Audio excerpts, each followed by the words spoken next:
Thank you for downloading this podcast on digital mindfulness. I'm Lawrence Ampofo, and this is episode number 21.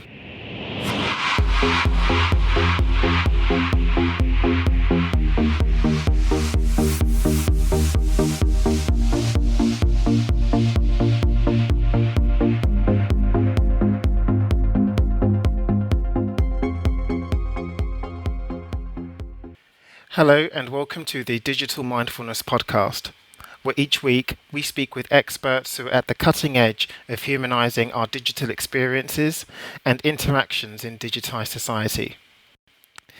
Today, I speak with Aleks Krotoski. Aleks has had a distinguished career as an academic and broadcast journalist, understanding how information is diffused on the web. Aleks has a PhD in social psychology and has been a broadcast journalist since 1999 when she co-presented the gaming show Bits. She's presented the Guardian's Tech Weekly podcast for 7 years, and in 2010 she presented the major BBC series The Virtual Revolution, which focused on the 2 decades of change that have occurred since the onset of the web. The series won a Digital Emmy and a BAFTA Television Award, and now Aleks presents Digital Human for BBC Radio 4, which has just started a new series. Remember, if you like what we're doing here, please subscribe to us on iTunes and to our email community, where you'll have access to exclusive content that we don't share on the podcast or on the website. I hope you enjoy this episode with Aleks Krotoski. So Aleks, welcome to the show. And I'm really glad that, we finally, our calendars are finally met and have met in the middle. We can just sit down and have a chat about this now. So welcome to the show. Thank you for your flexibility. Thank you. So Aleks, for people that don't know you, I was wondering if you could just share a little bit about your backstory. How was it that you just got to be researching about the ways that people are influenced by the web and digitization? Well, we could start at the very beginning, or Cool. we'll do the plotted history. Basically, in I would say the late 90s, early 2000s, I was working on a TV program for Channel 4 called Bits. It was a computer games program, and after a few episodes, or a few series, because we had, I think, about 7 or 8 series of that, I wanted to do more. So I started working behind the scenes as an assistant producer, sourcing content and distributing the games that myself and my 2 co-presenters were reviewing, and just, doing a bit more research on what was going on. And what I found utterly fascinating was that one of the games was a massively multiplayer. It was Asheron's Call. I remember very distinctly. And I gave that to one of my other presenters and said, go on, see what you get out of this. And I'd expected her to come back and say, oh yeah, it was full of mint-sucking geeks and, just be quite sort of dismissive of it in the way that we were slightly dismissive of that particular genre. Sure. Oh, the irony. She came back and said it was absolutely fascinating because she discovered communities, she met people were really nice to her, people kept trying to give her weaponry, they were guiding her in, and she felt like there were people who were sort of fighting, to get her to join their gang, not that gang, because that gang's rubbish. And she came back and said this to me, and I thought, that's really weird, because that's social psychology, and that's something that I loved when I was in my undergraduate degree. And so at that point, I decided to sort of start exploring it.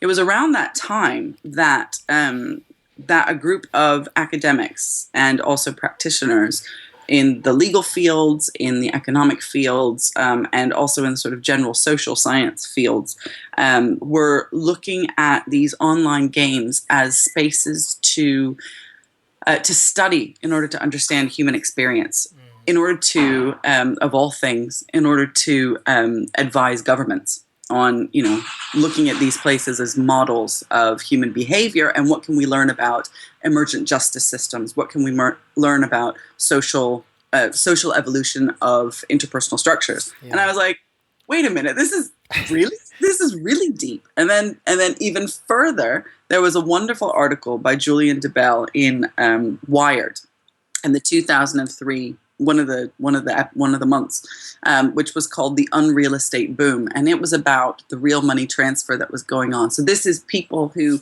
were in Ultima Online or EverQuest, so it's that era, who were basically selling on eBay their weaponry or their characters or their properties or all of that for quite significant amounts of money. Some characters were going between $3,000 and $7,000. And I was like, what? All of this put together. It was like this holy confluence of brain melting. And I was ready to leave television at that point and decided to explore it further.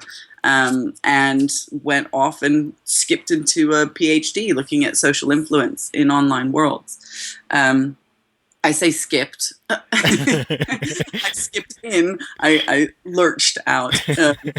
But sort of 5-6 years later, really, really fascinated by the social interactions in online spaces. So, in the time that you've been like that you studied this and you've been fascinated by this, which is about 16 years, do you think that the way that the web influences attitudes and behaviors, is it more interesting to you or less? Well, you know what I found in all of the work that I've done, and literally all of the work that I've done on this, as you say, 16 years. So this is both academic and then in my journalistic capacity, speaking with people, lots of case studies, really fascinating analyses that I've had the opportunity to do. The extraordinary thing about the internet and computers and the digital world in general is that influence, attitudes, and behaviors, these processes are pretty much identical to offline. There are a few differences. There are, a couple of things, and in fact, today's episode of Digital Human, I know this isn't going out, today, but the episode that's going out when we're recording this interview, I actually got the chance to interview one of the women who was hugely influential in my PhD research, who identified one of the aspects of social influence that seems to be slightly different or enhanced online.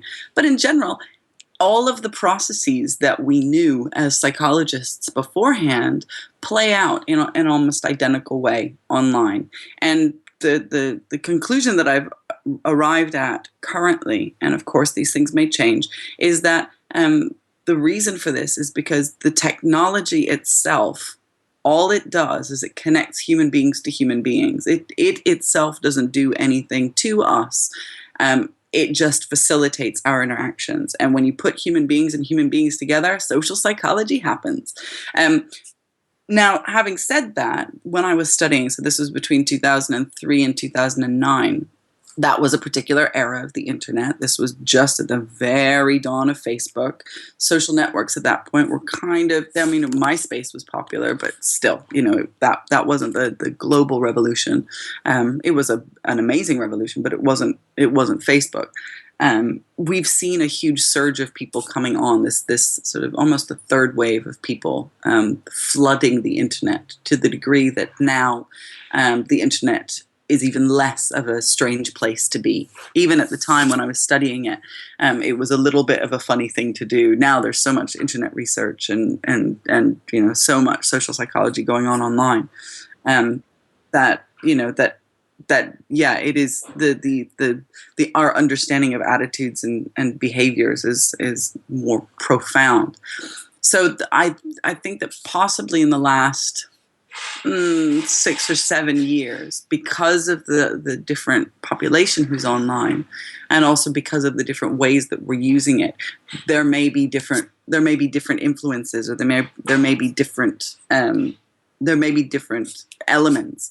But I think in general, we just have to remember that we're human beings who are interacting online, and therefore same rules apply.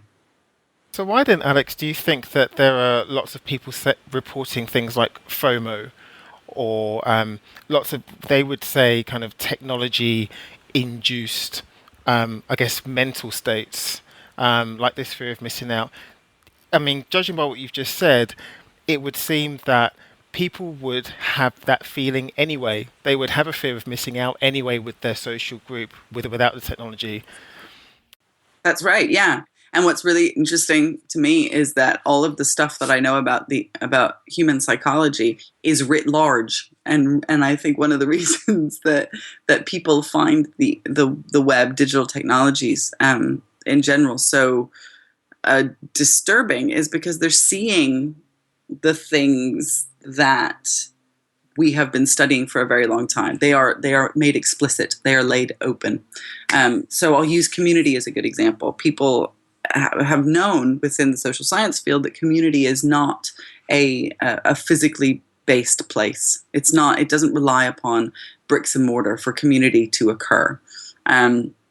Certainly some communities operate better if people have face-to-face interaction, but community, the sense of group belonging, the sense of identity that comes from being part of a group, does not require face-to-face interaction. And Irving Goffman was writing about this in the 1960s.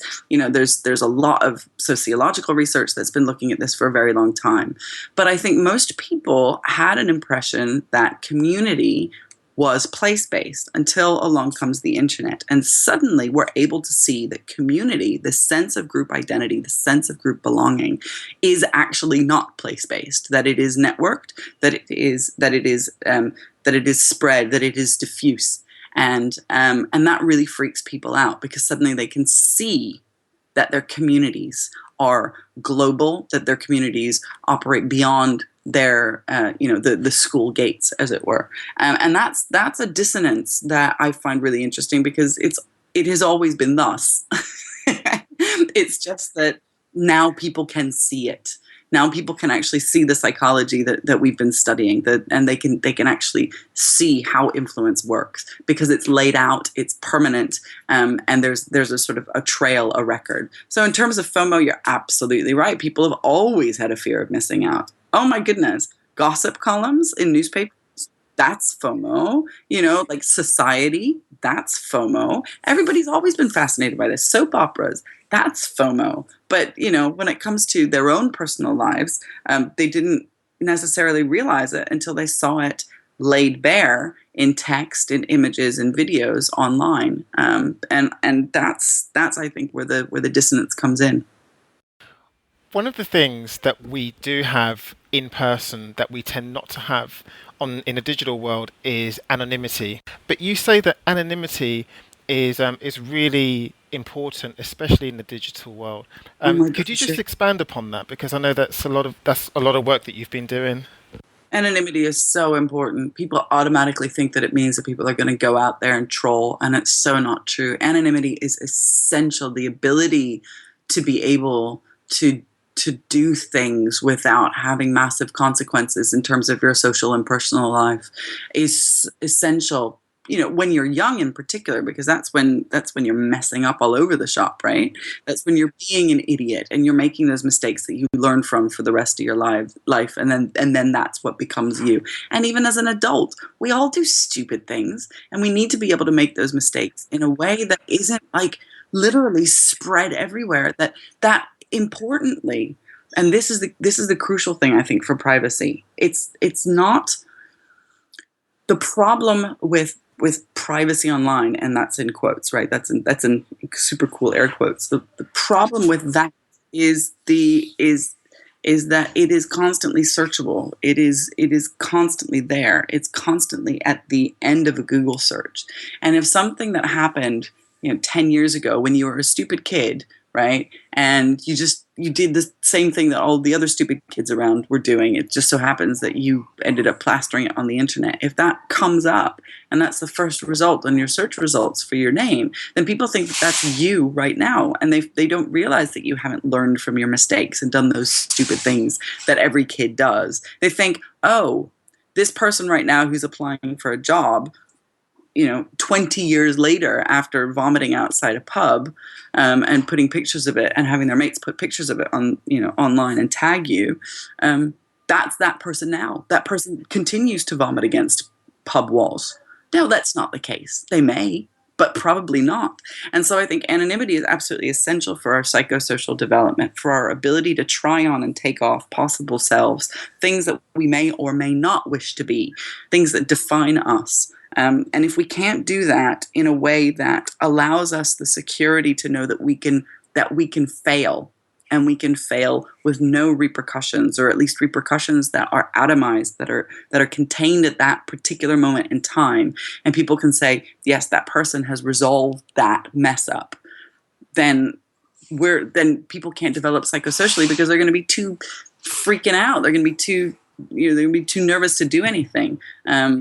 And therefore, what happens? What then happens? I don't know what happens. I'm not even going to posit. We probably figure out different ways to be anonymous, and people do. But anonymity is essential for our psychosocial development. And I guess then, if you are constantly worried about the projection of your online self, you always strive to make it perfect. And I'm doing Exactly. air quotes here. Like you always you'll always strive to do that, and in which case it's definitely not an accurate representation of you. Of course not. And I guess that's almost like a fear-based representation of Well, you. it's also a social desirability thing. I mean, I wouldn't Yeah. necessarily say it's fear based. I would definitely say it's social desirability. So, you know, even when you leave the house, you're trying to put your best foot forward. Most people will, have a shower or whatever. They may not, but they'll put their best foot forward in the mornings, and they'll get their glad rags on if needs be, and go to work, and they won't, they've got their social face on, and they don't necessarily tell their workmates, that they had a really rough night the night before because their kid was up 17 times or whatever. They'll still be they'll still be they'll still have constructed their identities in a particular way. But online, because it's an even further step away from the self. You have to, through your fingers, actually interact with the online space, and so therefore you are better able to construct that self. And it's called a super me. That's one of the terms that's used, to describe that. And it's just, the me plus. It's who I, yeah, my bragging rights. I'm even more happy. I'm even more sad. And it's diaries. Here's this amazing thing that I've done, and here's this terrible thing that I've done. And it's most people do recognize that is what's happening. That the representations of their friends are not, in fact, the true representations. They recognize that happens. Pew did some research on this not that long ago, saying that young people recognize that the super me that is present online is, in fact, a super me, that it does not necessarily reflect the individual, and who they are, because they themselves do it.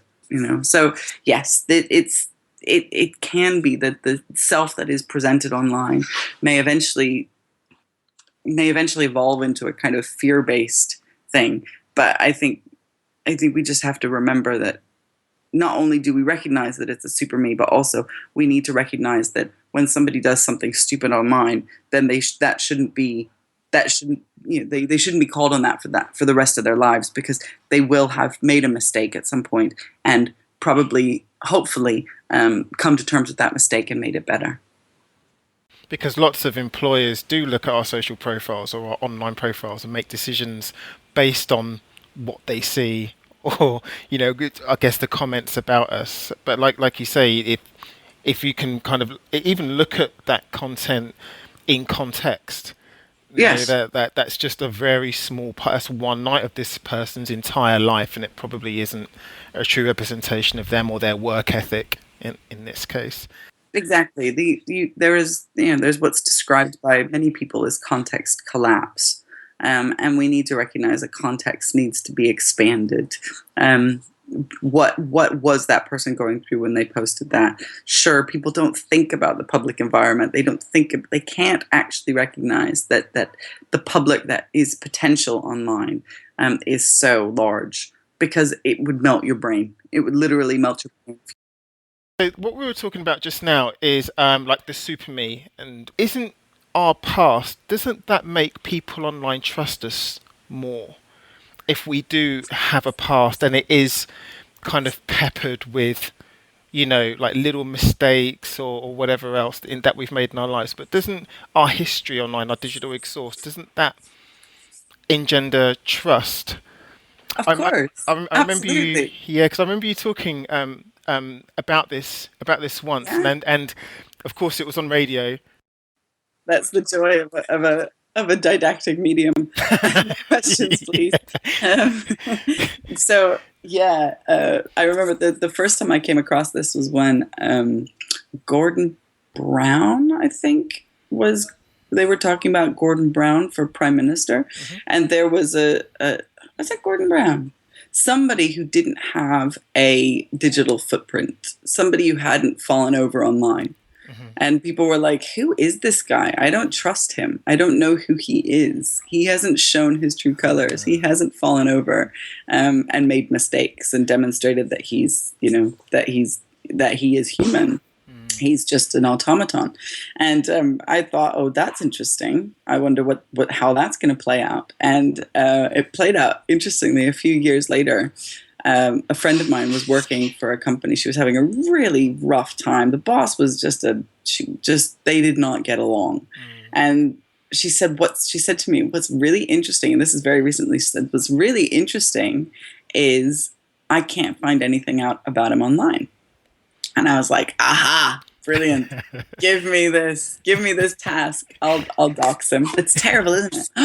I'll dox him. I'll see what I can find out. Just what I can find out. I'm not talking about like finding his home address and like Sure. I'm not, but just maybe I can dig around and see who this guy is. He did not have a digital footprint at all. Oh, did that make me not trust him? Oh, I was like, who is this guy? He's in his late 40s, early 50s. He had nothing at all about him online. And he was the type of guy who should. He had been CEO of companies. He had been this and that and the other. Like even companies house wreck, nothing.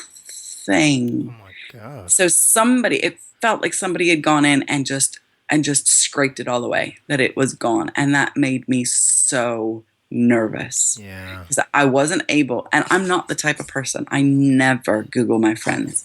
Never. I hate that. I hate the idea that I know something about somebody that they haven't revealed. I like the ankle reveal. I like that. I think it's a lovely part of developing a relationship. I don't want to go in and say, oh, you do this, this, and this.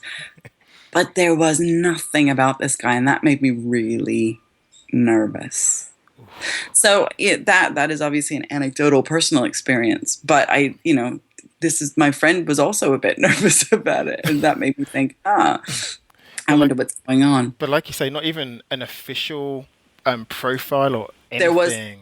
there was nothing on LinkedIn. There was none of that, and he had one paragraph as a bio on the site that she worked. The company that she worked at. They had a website, and it's not like this guy was a Luddite either. He wasn't a Luddite. He was just very savvy, and he had clearly hired somebody to come in and scrub him offline, which just made me think, who are you? And not in a good way. Not like, ooh, who are you? Like, who are you? So I think that there's if you the nature of the way that we interact at the moment is that people have left digital footprints about themselves. I recently discovered that I've got a pretty robust digital footprint in terms of, most of the stuff that's up there is by me. I've very proactively flooded the web with stuff about me because I figure I'd rather I put stuff out there than other people put stuff out there. Sure, you can definitely find out stuff about me that, that's surprising. I'm like, really, that's online? Okay, I didn't put that on there. I wonder how that got there. And definitely I'm vulnerable in certain places, but I've been pretty conservative about the, not necessarily the content, but the fact that, what you see is probably most likely published by me. But many people don't. Many people leave themselves wide open and vulnerable. And we do, whether we like it to admit it or not, we do sort of look there and just do a little bit of due diligence and just check out and see what's going on and all this. And if somebody has nothing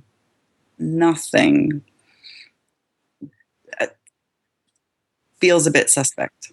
It just felt like he because some people don't, because this is not their space. Fine, absolutely, but this was this guy's space. He was a guy who should have, and he didn't, and that made like my dad. My dad doesn't have a digital footprint because he doesn't require the web in his life. It's not part of his daily activity. He uses the web, but he doesn't. It's not user generated content, nothing like that. And he's retired, etc. So he doesn't need to promote himself or anything like that. So Alex, then last question, but how do you think then people can be more human in this digitized society? On the web? Yeah. I think being more human is more about interacting I'll try that again. Being more human is about recognizing that we are human beings operating via a technology. And the issues that we ascribe to the internet, to the web, to digital space are actually human issues. To be more human is to recognize that the machine itself is not magic. The machine does not do anything to us. We do to one another. And if we have a problem, then perhaps we should have a discussion about this. This is my liberal hat coming out. Let's have a conversation. Let's have a group hug. But maybe we should address our attitudes offline, rather than pointing the finger at the technology and saying it's the technology's fault. The way to be more human is to recognize that it's humans who are interacting online, and therefore the problems that we have are between humans. They're not between the humans and the technology. Awesome. Alex, where can people find out more about you and your work? AleksKrotoski.com is a pretty good place to start. There's a whole bunch of, basically if you Google me, you can find a lot of things. I do a lot of radio, so I've got a website called alexmakesradio.com. And I've got a whole bunch of Tumblrs as well, where I do lots of personal silly projects, like talk about how I don't have a car in California, which is kind of fun. And also, I just do lots of little projects and end up peppering Tumblr and various other places and podcasts and stuff. But for a kind of a central location, AleksKrotoski.com is probably your best bet. AleksKrotoski.com, and I shall make a link to that in the show notes. But Alex, thank you so much for spending time with us today. I really appreciate it. Thank you. Oh, and of course on Twitter at AlexK. You'll see a lot of stuff, a lot of nonsense. Awesome. Thank you so much, Alex. Thank you, Lawrence, and have a great afternoon. I hope you enjoyed that episode with Aleks Krotoski. She shared so much excellent wisdom and insight with us. Remember, if you like what we're doing here, please subscribe to us on iTunes or Stitcher, and also for our email community, where you'll have access to exclusive content that we don't share on the podcast or on the website. Until next week, when we share more insights about humanizing our digital world, take care.